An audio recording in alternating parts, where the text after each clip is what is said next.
Hey, Has, what are you doing here? I'm doing my job. Y'all know the name. The source. Doing my job, doing my job, doing my job, doing my job, doing my job, doing my job, doing. Hi everybody, I'm Mika and I love D-Source.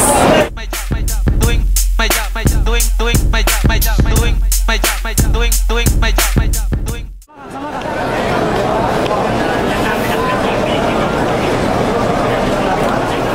Good day, Five Fans. Kasama po natin ang dalawang naggagandang ring card girls para sa Pinoy Pride 14.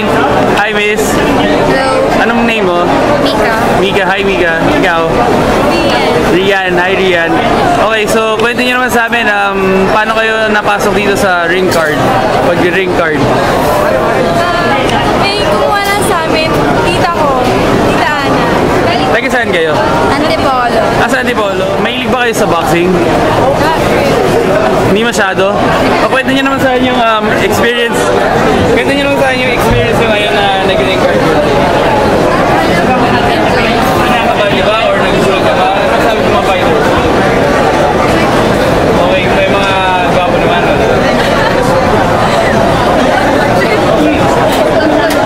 Sakto lang. Sakto lang. Paano sakto lang? Hindi ba na ano sa mga muscles sila? Macho, pero di naman.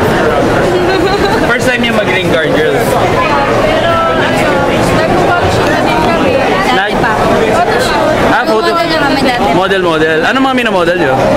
Makeup, hair and makeup, cosmetics. So, sa experience nyo so far, tingin nyo, uulitin niya ba ulit ang pag-ring card, girl? Pwede na eh. Okay naman? Please watch Boxing. Ano man title yun?